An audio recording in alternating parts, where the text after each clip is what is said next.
আসসালামু আলাইকুম রহমতুল্লাহ। ঘুষ এবং হাদিয়ার মধ্যে পার্থক্য কি?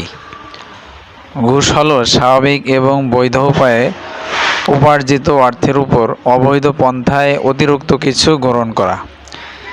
যে নামেই ডাকা হোক না কেন, ঘুষ ঘুষই। রাসূল সাল্লাল্লাহু আলাইহি ওয়াসাল্লামের দরবারে একজন কর্মচারী কিছু সম্পদ এনে বলল, এটা আপনাদের সরকারি সম্পদ আর এটা আমাকে দেয়া হাদিয়া। রাসূল সাল্লাল্লাহু আলাইহি ওয়াসাল্লাম এতে তীব্র ক্ষোভ প্রকাশ করে বলেন, সে তার মা বাবার ঘরে বসে থাকলো না কেন? তখন সে দেখতে পেত তাকে কেউ হাদিয়া দেয় কিনা। ঘুষ এবং হাদিয়ার মধ্যে পার্থক্য হলো, হাদিয়ায় আর্থিক কোনো লাভের উদ্দেশ্য থাকে না, কিন্তু ঘুষে আর্থিক লাভের আশা থাকে। ঘুষখোর আমানতের খেয়ানতকারী।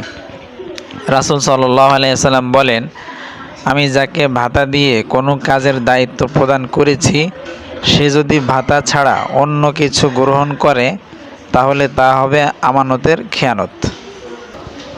ঘুষখোরের তাওবা। ঘুষখোর ব্যক্তির দুই অবস্থা হতে পারে।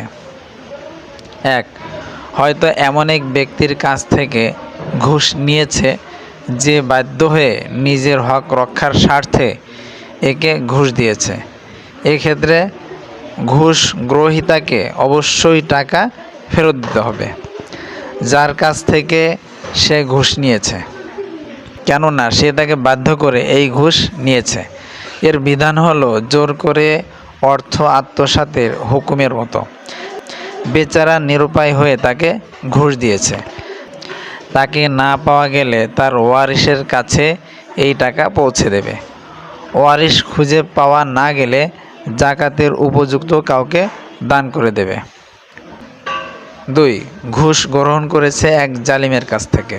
যেমন হয়তো কেউ ঘুষ দিয়ে অবৈধ স্বার্থ উদ্ধার করিয়ে নিয়েছে, এক্ষেত্রে তাকে কিছুই ফেরত দেওয়া লাগবে না। তাওবাকারী এসব সম্পদ কোনো ফকির মিসকিনকে দিয়ে দেবে।